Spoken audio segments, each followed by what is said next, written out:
Hello everyone, welcome to education world. I hope आप सभी लोग ठीक होंगे। इससे पहले मैंने एक चैप्टर कवर किया है मॉडर्न हिस्ट्री का। आई होप आप सभी लोगों ने वो देखा होगा। अगर आपको वीडियो अच्छी लगती है तो प्लीज लाइक शेयर और सब्सक्राइब करना ना भूलें। आज हम स्टार्ट करने वाले हैं मॉडर्न हिस्ट्री का नेक्स्ट चैप्टर। जो पहला चैप्टर था हमने उसमें बात की थी किस तरीके से मॉडर्न हिस्ट्री स्टार्ट होती है, कैसे चारों पांचों यूरोपियन कंपनीज इंडिया में आती हैं, ये ट्रेड करते हैं, अपनी फैक्ट्रीज को स्टेब्लिश करते हैं। लास्ट में जो कंक्लूजन निकला था वो ये था कि सिर्फ ब्रिटिश ही थे जो पावर के ऊपर आते हैं इंडिया में। तो आज हम ये चैप्टर में पढ़ेंगे कि सिर्फ ब्रिटिश ही क्यों थे, ये क्या ऐसी टेक्नोलॉजी यूज करते हैं, क्या अपने इक्विपमेंट्स, क्या स्ट्रेटजी ये यूज करते हैं जो कि अदर कंपनी नहीं यूज करती हैं, क्यों सारी कंपनियां डिफीट हो जाती हैं ब्रिटिश से, क्यों मुगल्स, हैदराबाद, बंगाल, ये सारे मुगल्स डिफीट होते हैं सिर्फ ब्रिटिश से। तो ये पूरा चैप्टर इसी के बारे में, चलिए स्टार्ट करते हैं। क्वेश्चन आता है when did the British period begin in India. India में ब्रिटिश का पीरियड कब से स्टार्ट होता है? तो कई लोग बोलते हैं कि 1740 से स्टार्ट होता है जब एंग्लो फ्रेंच राइवलरी होती है। ये भी सही है। कुछ लोग अज्यूम करते हैं 1757 से एक्चुअल में स्टार्ट होता है। तो ये भी एक तरीके से बहुत इंपॉर्टेंट है क्योंकि पहली बार बंगाल को कैप्चर किया था ब्रिटिश ने। कुछ लोग बोलते हैं 1761 से स्टार्ट होता है जब बैटल ऑफ पानीपत होता है, क्योंकि 1707 से मुगल का डिक्लाइन होता है, देन मराठास राइज करते हैं, उसके बाद में ईस्ट इंडिया कंपनी ग्रो करती है। तो ये भी बहुत तीनों ही बहुत अपनी जगह पे इम्पोर्टेंट है। तो आप कोई भी अज्यूम कर सकते हैं। Now causes of British success in India. क्या ऐसे कारण थे जो ब्रिटिश सक्सेस हुए इंडिया में? पहला आता है superior arms, military and strategy. बहुत ही इंपॉर्टेंट है क्योंकि क्या ब्रिटिश के पास में कुछ ऐसे अपने इनकी जो मिलिट्री थी, इनके पास में इतने अच्छे आर्म्स थे, लाइक हथियार थे, मस्केट्स थी, बंदूकें, तोपें थी, जिनकी फायरिंग रेंज की जो स्पीड थी ना बहुत ही एक्सीलेंट थी। यहाँ पे मुगल्स के पास में इतनी अच्छी नहीं थी। तो ये एक मेन रीजन बहुत ही है कि इनकी जो टेक्नोलॉजी बहुत ही एडवांस वर्जन में है। सेकंड आता है better military discipline and regular salary. In military के जो लोग थे उनका डिसिप्लिन बहुत मेंटेन था। एक टाइम था कि आपको मतलब छुट्टी ज्यादा नहीं लेनी है, इस टाइम पे सुबह आपकी ट्रेनिंग होगी, एक टाइम है आपका, उस टाइम पे आपका लंच होगा। तो ये प्रॉपर डिसिप्लिन जो था बहुत ही इंपॉर्टेंट होता है। आपकी कोई भी मिलिट्री हो गई किसी के से अगेंस्ट फाइट करने के लिए, जो कि मुगल्स की आर्मी के और नहीं था। यहाँ पे एक एक हफ्ते की छुट्टी पे जा रहे हैं, उनको सैलरी नहीं प्रोवाइड की जा रही है टाइम पे। जब सैलरी नहीं प्रोवाइड की जाएगी तो कौन ही मतलब कि कौन ही ऑफिसर इतना लॉयल होगा किसी कंपनी या किसी भी अपने स्टेट के लिए। तो यहाँ पे जो ब्रिटिश के पास में इनका डिसिप्लिन और इनका रेगुलर सैलरी सिस्टम बहुत ही अच्छा था। ये भी एक मेन रीजन था। सबसे मेन रीजन आता है fair selection system. East India company एक सिलेक्शन क्राइटेरिया रखती थी, उसके बेसिस पे कैंडिडेट को हायर करती थी अपनी मिलिट्री में। जैसे कि इतने किलोमीटर कैंडिडेट को रेस करना है, फिर उसका कुछ फिजिकल टेस्ट होगा। तो ये सारी चीजें एक सिलेक्शन क्राइटेरिया रखा था, उसके बेसिस पे इनको हायर किया जाता था। इंडिया में उस टाइम पे क्या था, नेपोटिज्म बहुत था कि हाँ भाई ये सपोज कीजिए आपका कोई भी एक एजेड ऑफिसर है, अब वो एजेड हो गया है तो उसकी जगह पे उसके बेटे को रख लिया। अब क्या गारंटी है कि जितना अच्छा परफॉर्म उसके फादर ने किया है उतना ही अच्छा परफॉर्म उसका बेटा भी कैपेबल होगा क्या इस पोजीशन के लिए? नहीं। तो ये एक मेन रीजन था जो मुगल्स हारे, कास्ट के बेसिस पे कि अपर कास्ट को ही आगे लेके आना है। तो ये बहुत बहुत मेजर रीजन था इंडिया में कि उस टाइम पे जिसकी वजह से ये लोग डिफीट हुए। इसके बाद में आता है brilliant leadership and support of second line leaders. तो इनकी जो लीडरशिप क्वालिटी थी वो बहुत मस्त थी कि रॉबर्ट क्लाइव हो गया, आपका मुनरो हो गया, इनका बहुत ही अच्छा कंट्रीब्यूशन रहा है। सेकंड लाइन लीडर से क्या मतलब है कि जैसे कि रॉबर्ट क्लाइव हुआ, रॉबर्ट क्लाइव के अंडर में किसने काम किया, जैसे कि आयर कोटे हो गया, इन लोगों ने भी इनको किस तरीके से एक दूसरे को सपोर्ट किया। तो इनकी जो लीडरशिप क्वालिटी थी वो बहुत अच्छी थी। अब ऐसा नहीं है कि इंडिया के पास में अच्छे लीडर नहीं थे, इंडिया के पास में भी बहुत ही अच्छे लीडर थे, लाइक टीपू सुल्तान हो गया, और भी दूसरे थे, मराठास में भी आ जाते हैं। लेकिन यहाँ इंडिया में क्या चल रहा था कि अब जैसे कि मराठास हो गए, टीपू सुल्तान हो गए, ये आपस में भी इनका इंटरनल डिस्प्यूट बहुत हो रहे हैं।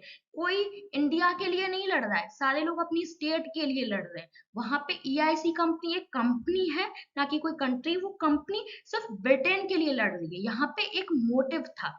नेक्स्ट आता है स्ट्रॉन्ग फाइनेंशियल बैकअप। इनके पास में बहुत ही अच्छा फाइनेंशियल बैकअप था। सबसे मेन इंपॉर्टेंट है नेशनलिस्ट प्राइड। यहाँ पे उस टाइम पे इंडिया में ये नहीं था कि हमको इंडिया के लिए लड़ना है। वहां पे हर लोग अपने स्टेट के लिए, अपने राज्य के लिए लड़ रहे थे। ईआईसी कंपनी सिर्फ ब्रिटेन के लिए लड़ रहा था, एक होके। तो यहाँ पे इंटरनल डिस्प्यूट्स का फायदा उठाया ईआईसी कंपनी ने, और एक होके इनके पास एक यूनिटी थी कि हमको ब्रिटिश के लिए काम करना है। वो बड़ा मेजर फैक्टर रहा इनका सक्सेस होने में इंडिया में। सबसे पहले बंगाल का बैकग्राउंड जान लेते हैं, क्यों बंगाल उस टाइम पे इतना इम्पोर्टेंट था मुगल्स के लिए भी और ईआईसी के लिए भी। पहली चीज, डायरेक्ट कंट्रोल में था नहीं मुगल्स के ये, क्योंकि मुगल बैठे हैं सेंटर में। अगर कोई भी नॉर्थ वेस्ट से अटैक हो रहा है तो वो मुगल तक ही रहता था, बंगाल में इतना इम्पैक्ट पड़ेगा भी नहीं। दूसरी चीज, रिचेस्ट प्रोविंस है बिहार और उड़ीसा, इसी के अंडर में आ रहा है। 60% एशियन ट्रेड यहीं से हो रहा है। Saltpetre, rice, indigo, pepper, sugar, silk, cotton, textile, ये मेन इंपॉर्टेंट कमोडिटीज हैं जो कि बंगाल से ट्रेड होती थी। ये अपनी फैक्ट्रीज भी स्टेब्लिश करते हैं, बालासोर, हुगली, कासिम बाजार, पटना, कलकत्ता का फाउंडेशन भी रखते हैं। सबसे मेन इंपॉर्टेंट चीज है कि फारूक सियाज 1717 में एक फरमान जारी करता है जो इनके लिए मैग्ना कार्टा था, राइट टू फ्री ट्रेड का बंगाल में। तो इनको 3,000 रुपए देने हैं और इनको ट्रेड करना है। तो 3,000 रुपए इनकी करेंसी में सिर्फ 300 के बराबर थे, राइट। तो 300 देने हैं, 50,000 तक का ये ट्रेड करते हैं। तो आप अंदाजा ही लगा सकते हैं कि कितना ह्यूज प्रॉफिट होता है। तो ये अपने एक ऑफिसर को भेजते हैं, मुर्शिद कुली खान को, दीवान बना के। अब दीवान क्या होता है? दो तरीके के सिस्टम चलते थे, एक तो दीवानी राइट, एक निजामत राइट। तो दीवानी राइट में क्या होता है, आपका रेवेन्यू से रिलेटेड होता है, रेवेन्यू कलेक्शन, टैक्स कलेक्शन, ऊपर से ये सिविल जस्टिस भी संभाल देते हैं। निजामत में आपका लॉ एंड ऑर्डर है और क्रिमिनल जस्टिस है। तो ये चीजें दो सिस्टम चलते थे बंगाल के अंदर। मुर्शिद कुली खान को बंगाल का दीवान बना के भेज दिया जाता है। तो मुगल्स बोलते हैं कि आप यहाँ के गवर्नर भी बन जाओ और बिहार और उड़ीसा को भी आप ही संभाल लो। मुर्शिद कुली खान की डेथ के बाद में पावर के ऊपर आते हैं सुजाउद्दीन, उनके बाद में आते हैं सरफराज खान। अब बिहार और उड़ीसा भी जब बंगाल के अंडर में संभाला जा रहा, तो बिहार के एक डिप्टी ऑफिसर थे अलीवर्दी खान। उनको ये चीज पसंद नहीं आती कि एक के बाद एक यही नवाब बनते जा रहे हैं, मेरा नंबर तो आ नहीं रहा। तो 1741 में अलीवर्दी खान मार देता है सरफराज खान को। ये 15 साल तक ये राज करता है। मराठास से भी इनके अच्छे कनेक्शन नहीं थे, मराठास से इनकी लड़ाइयाँ चल रही होती हैं। इसी चीज का इंग्लिश भी फायदा उठाते हैं और ये इनसे परमिशन ले लेते हैं एंट्रेंचमेंट की फोर्ट विलियम के अराउंड। देन उसके बाद में अलीवर्दी खान को पसंद नहीं आते हैं ये यूरोपियंस, मतलब बंगाल का कभी भी अच्छा कनेक्शन ईआईसी कंपनी के साथ में था ही नहीं। तो अलीवर्दी खान मतलब यूरोपियन कंपनीज को हटाना चाहते हैं बंगाल से, लेकिन इनकी डेथ हो जाती है 1756 में। अब इनका बेटा बनता है नवाब। तो अब बेटे के सामने बहुत सारे चैलेंजेस आते हैं। तो वो क्या है देखते हैं। सिराजुद्दौला वॉज 20 ईयर्स ओल्ड, सबसे बहुत कम एज में ये नवाब बन जाता है। दूसरी चीज, इनके जो खानदान में ही लड़ाइयाँ चल रही होती हैं कि भाई अपने बेटे, ये बेटा क्यों बन गया, एक तो सबसे छोटा है, संभालने के लिए लायक ही नहीं है। तो शौकत जंग जो इनका कजन है, उनको दिक्कत होती है। घिसटी बेगम इनकी आंटी हैं। मिर्ज जफर अलीवर्दी खान की बहन के हस्बैंड है ये। और जो इनके कोर्ट में जो लोग बैठते हैं, जगत सेठ, ओमीचंद, इन सबको भी दिक्कत होती है इसके नवाब बनने पर। अब एक हॉस्टाइल एनवायरनमेंट बन गया था सिराजुद्दौला के सामने। तो डिसाइड करता है कि वन बाय वन इन लोगों को हटाना है। पहले ये स्टार्ट करता है, शौकत जंग को हटाता है, इसको मार दिया जाता है एक बैटल में। देन उसके बाद में घसीटी बेगम को हटाता है। मीर जफर की जगह पे ये मीर मदन को अपॉइंट करता है। अपने ओवरऑल एडमिन काम के लिए एक कश्मीरी ऑफिसर था मोहनलाल, उसको ये अपॉइंट करता है। अब ये देखता है कि जो ईआईसी कंपनी है बहुत ही मिसयूज कर रही है दस्तक का, जो फारूक सियार ने इनको दिया था। अब ये डायरेक्टली नवाब की फाइनेंस के ऊपर अफेक्ट पड़ रहा है, तो किसी को भी अच्छा नहीं लगेगा। शुरू से ही नवाब और ईआईसी कंपनी की कभी बनी नहीं। अब दस्तक क्या चीज है, दस्तक ईआईसी कंपनी एक पास जनरेट करती थी, उस पर अपने सिग्नेचर करके दे दी थी, तो उसका ये बहुत ही गलत यूज कर रहे थे। बिना नवाब के परमिशन के ये कलकत्ता में फोर्ट खड़े कर रहे थे, तो वो भी बहुत ही गलत बात है।